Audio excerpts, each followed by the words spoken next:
Lear, loving daughters. Hundreds of years ago, there was a king of Britain called Lear. He ruled for many years until he was over 80 years old. Then he began to feel tired. One day he asked all his highest ministers to come to the royal court. He also invited his three daughters, Goneril, Regan, and Cordelia. My lords, I am tired, he said to his ministers. I no longer wish to rule this country. I want to live the rest of my life peacefully and quietly and prepare myself properly for my death. The old man paused and looked at his daughters.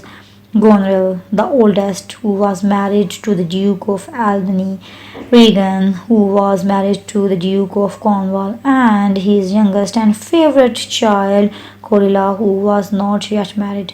Daughters, he said, I am going to divide the kingdom into three parts, one for each of you to rule. His ministers looked at each other in surprise. They were quite shocked when the king continued. But before I decide who gets the biggest part, I plan to find out which one of you loves me the most. Goneril, you speak first. Goneril was as surprised as everyone else by her father's strange request, but she just thought that he was behaving this way because he was a very old man. I love you more than I can say in words. I love you more than my life and more than freedom, she said. I love you more than any child has ever loved her father. The king was delighted. That was just what he wanted to hear. Pointing to a map in front of him, he drew a line round one third of his kingdom and gave it to her. Now it's Regan's turn, the king said. Regan was determined to win as much, if not more, of the kingdom as her sister. She knew the kind of speech that would make her father happy. I love you quite as much as Goneril does, she said, and more, for I am only happy when I am with you.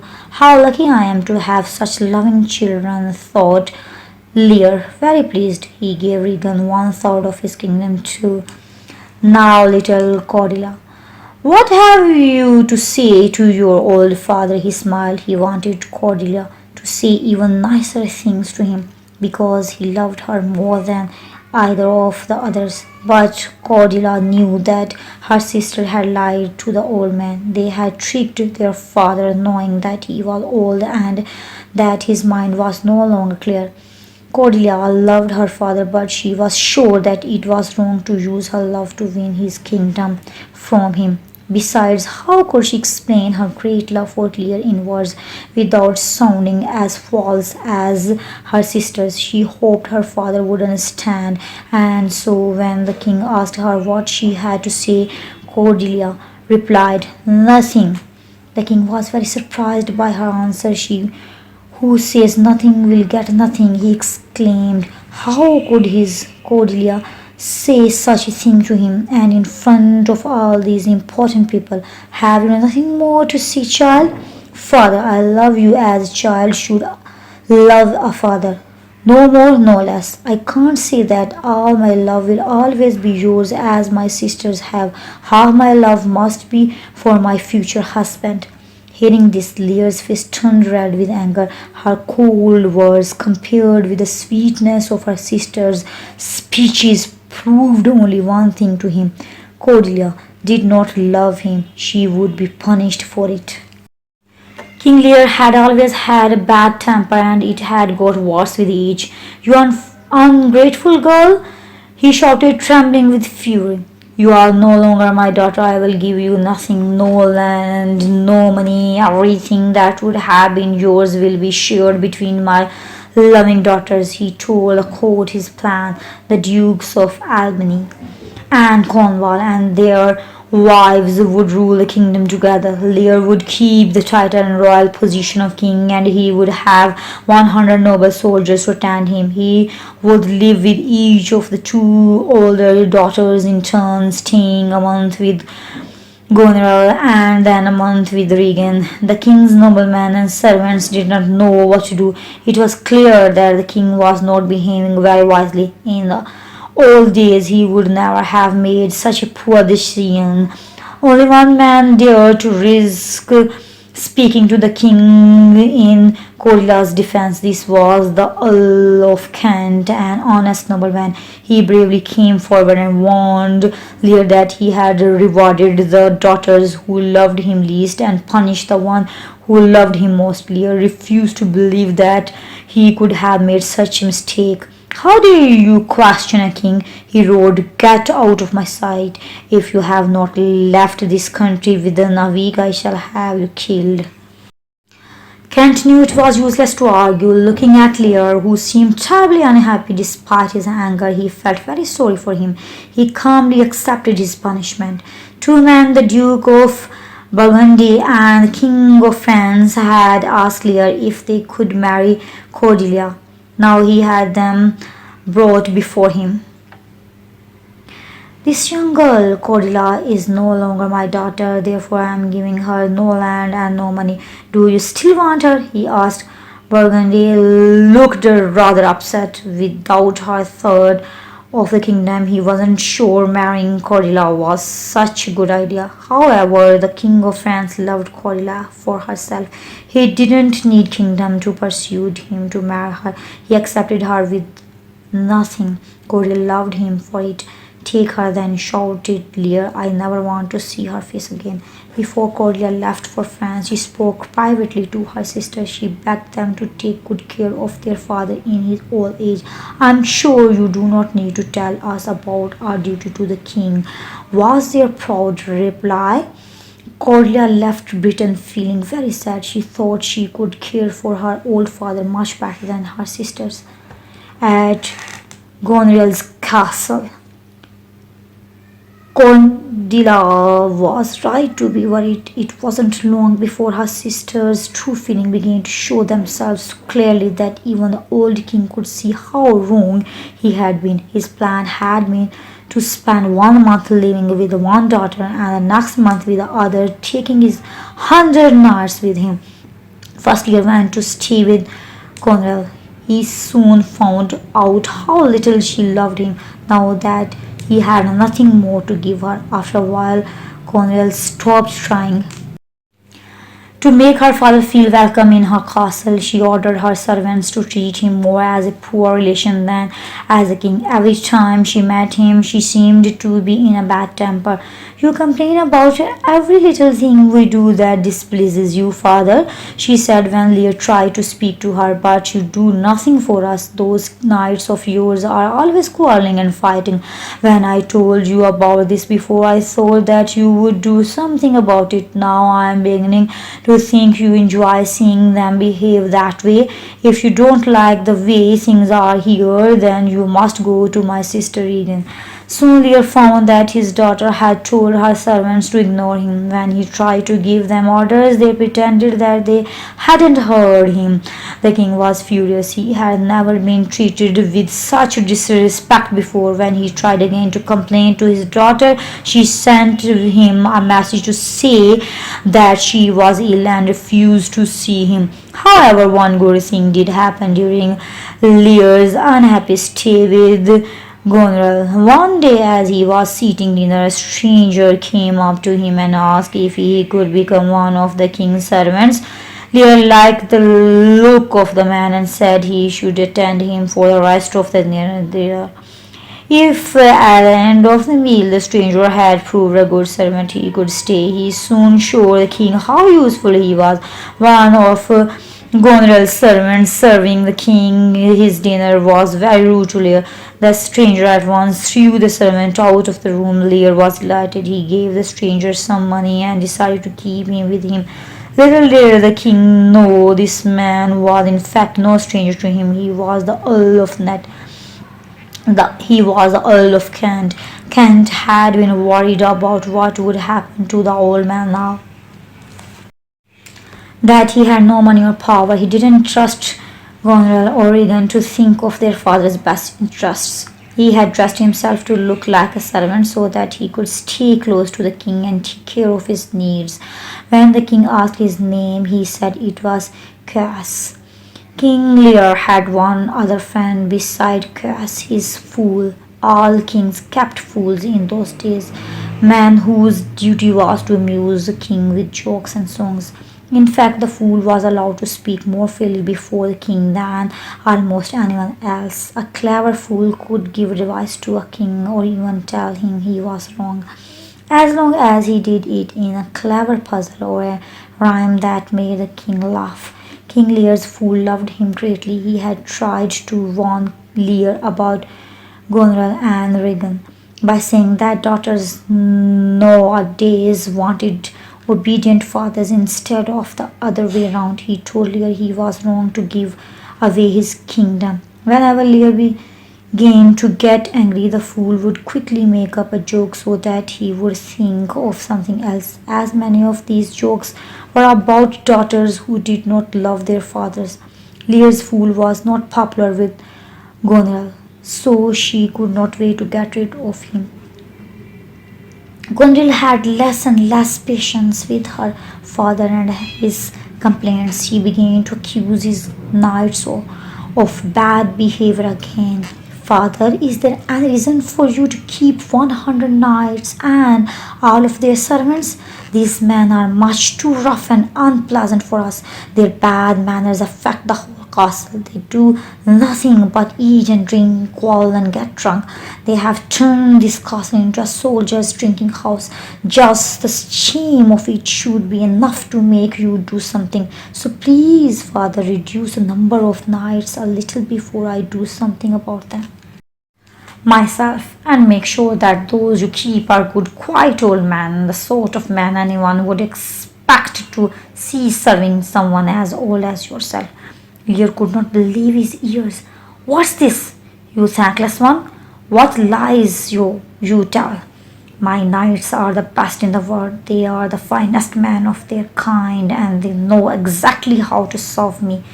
Tears of anger and disappointment ran down the old man's face. He could not believe what was happening to him. He cursed Goneril as loudly as his trembling voice would let him.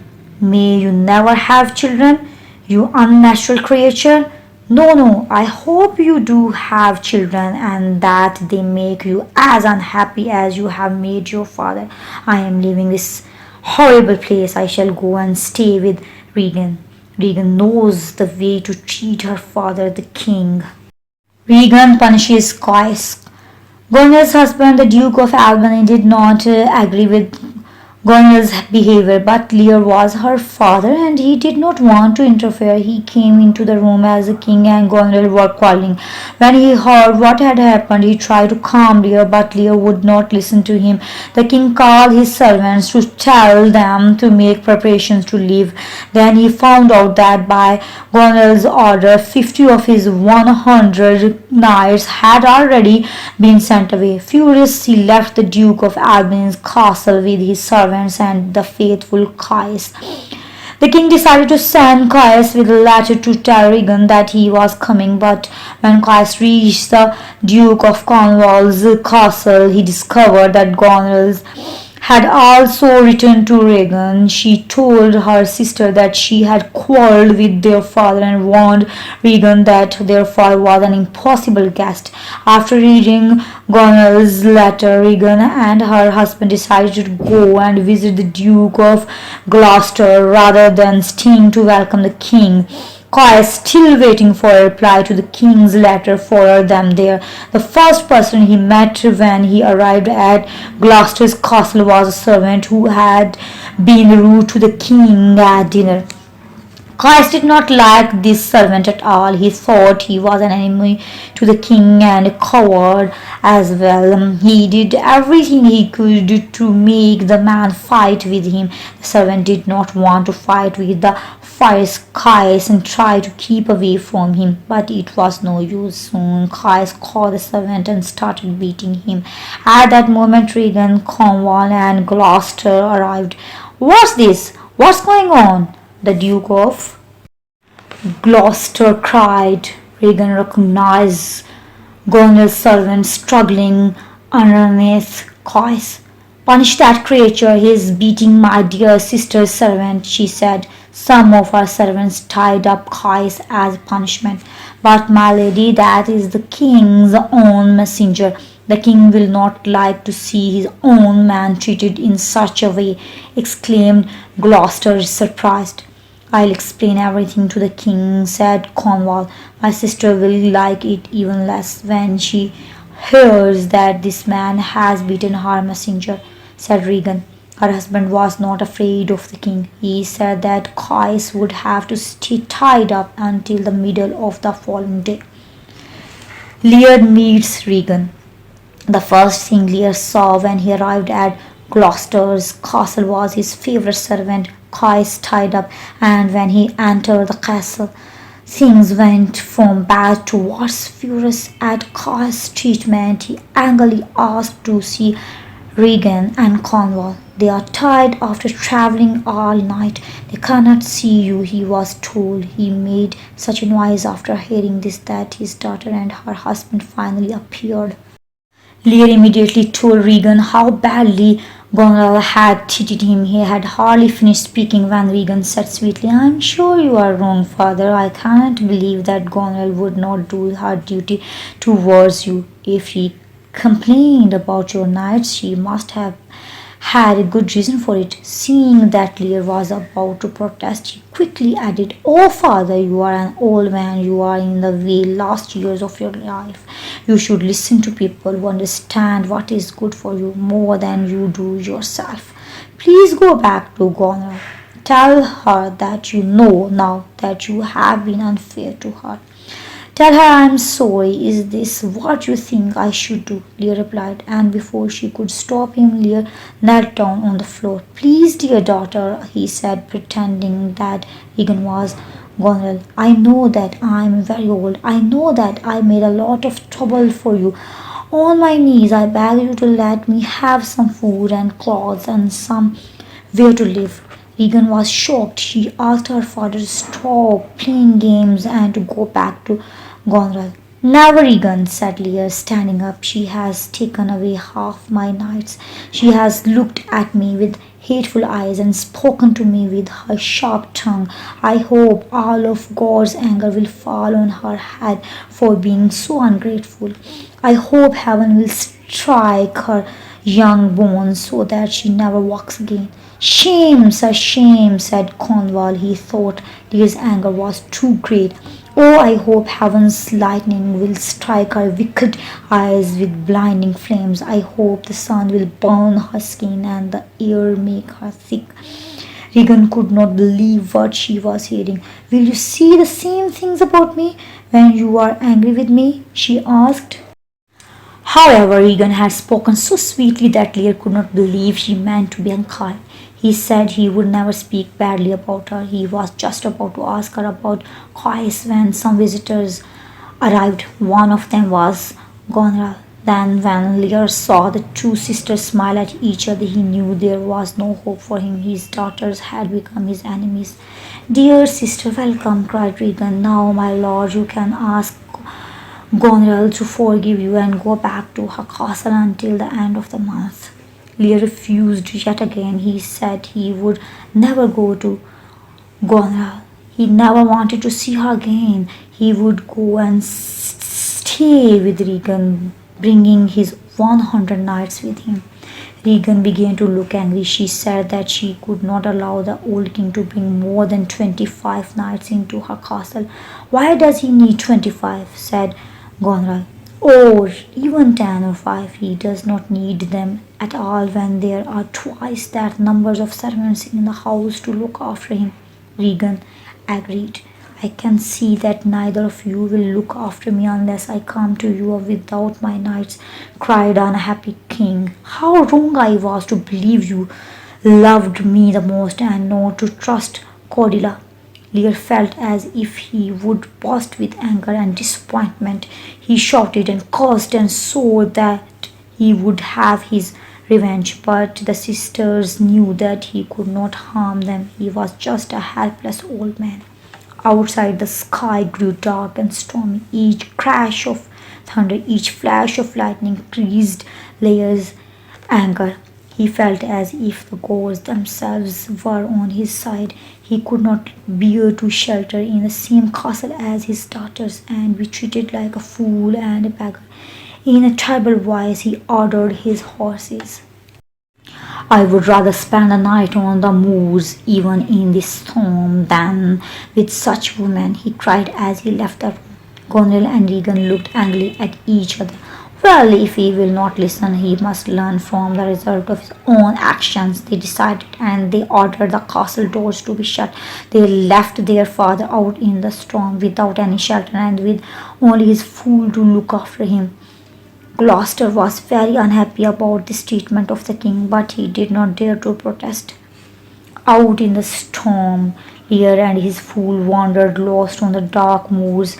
Lear's anger was by now as wild as a storm. He cried and shouted at the sky, overcome by the cruelty of his daughters. He saw that his fool was cold and wet, and he was sorry about it, but he saw very little apart from that. He hardly knew who he was anymore. He was half mad. He was found like this by Caius, who had escaped from the castle. Caius took the king to an old hut nearby.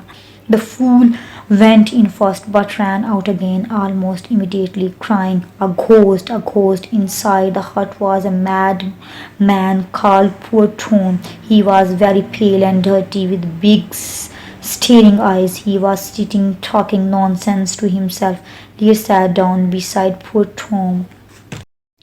"I can see you have daughters, sir," he said to Poor Tom. "Yes, you have given them all you had, and that's why you are now so poor and so mad.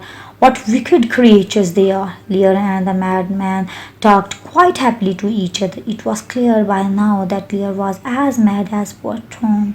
Suddenly they saw a light coming towards them. It was Gloucester, who had secretly left his castle to look for the king and take him somewhere warm and dry. Lear made him take Poor Tom too. Soon after he returned to his own castle, Gloucester found out that the sisters were plotting to have Lear killed. He rushed back to the king to warn him. "Take the king to Dover," he told Caius. "I know a safe place there where you can stay, just across the sea from France. I will send some of my own men with you to look after the king." When they reached Dover, Caius, who was really the Duke of Kent, set off for France immediately, leaving the king in the safe hands of Gloucester's men. As soon as he arrived, he went to tell Cordelia, now Queen of France, what had happened. Cordelia was horrified. She persuaded her husband, the King of France, to send an army to Britain to help King Lear. She wanted to make her father King of Britain again and punish her sisters. Cordelia herself came with her army to fight for her country. Lear meets Cordelia again. Old King Lear was completely mad and had no idea of the great danger he was in. He escaped from the men Gloucester sent to look after him and wandered around the countryside singing and dancing. He didn't care who found him. Luckily it was Cordelia's own men who discovered the mad king. Lear was quickly brought to where his youngest daughter was staying. "My poor dear father, if only my kisses could cure the harm my sisters have done you," she cried when she saw him. "I can't believe my sisters could be so cruel as to send anyone so old and weak out into a stormy night. I would not have been so unkind to my enemy's dog. Even if it had bitten me, I would still have let it stay in front of my fire on a night like that." Lear slept for a time and woke up much calmer than before, although still very confused. At first he didn't even recognize Cordelia. "Where am I? Who are you? And why didn't you let me die? Life is too hard for me now. I'm old and foolish. Why, I almost think you are my daughter." "Cordelia, father, you are right. It is me, really, but you won't love me anymore. Your sisters don't love me, although they have no reason to hate me. But you have a reason to hate me," Cordelia said Lear sadly. "Father, I love you as much as I ever did," Cordelia replied softly. Lear then begged her forgiveness for nor trusted her at the beginning. The father and daughter were very happy to be together again. Cordelia sent her doctor to examine Lear, and he said that with plenty of rest the king would become much better. It seemed that everything would be all right at last. Cornwall and Albany had heard that the King of France was attacking Britain with his armies. They and their soldiers marched to the south to meet the French. The Frenchmen fought bravely, but the Briton were too strong for them. France was beaten, and Lear and Cordelia were taken prisoner by Edmund, the son of the Duke of Gloucester. Edmund was a very dangerous man. He was full of hate and anger. He wanted to be king, and so secretly arranged for Lear and Cordelia to be murdered in prison. Sad times. As Lear and Cordelia lay in prison, strange things began to happen in the British court. Goneril and Regan became more and more cruel when they discovered that Gloucester had helped Lear. That stormy night they put out his eyes and left him to wander blind and helpless on the moor. Then suddenly the two sisters began to behave as if they hated each other, and no one knew the reason why. Regan's husband, the Duke of Cornwall, died.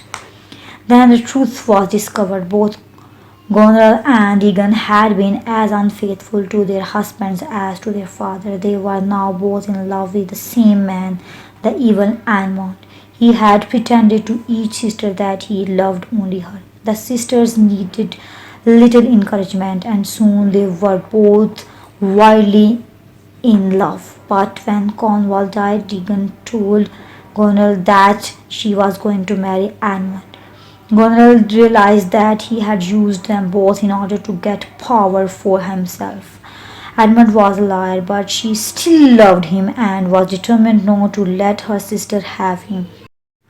Mad with love, Goneril killed Regan. Albany discovered what had happened. He hated the cruel creature his wife had become. Goneril herself was so sad that she killed herself soon afterwards.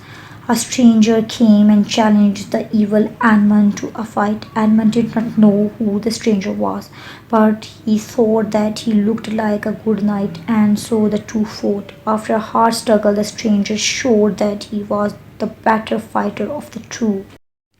Edmund was defeated. He wanted to know who the stranger was. It was his brother Edgar. Edgar told everyone all the bad things that Edmund had done, and Edmund at last felt very sorry for his wickedness. Then he suddenly remembered that he had ordered one of his soldiers to kill Cordelia and Lear. Everyone rushed to the prison to try to stop the soldier from following Edmund's orders, but they were too late. Lear came slowly out, carrying the dead body of Cordelia in his arms. She had been murdered before his own eyes. Mad with anger, the king had used all his strength to kill the soldier. Now he was trying to breathe life into the dead Cordelia, but it was no use. His heart was broken. He lay down beside her and died too. Edgar looked sadly at the body of the dead king. "These are sad times," he said. "Such sadness makes us say what we feel, not what we think best. The truth is that the oldest person here has suffered the most. We who are young will never see so much or live so long as King Lear."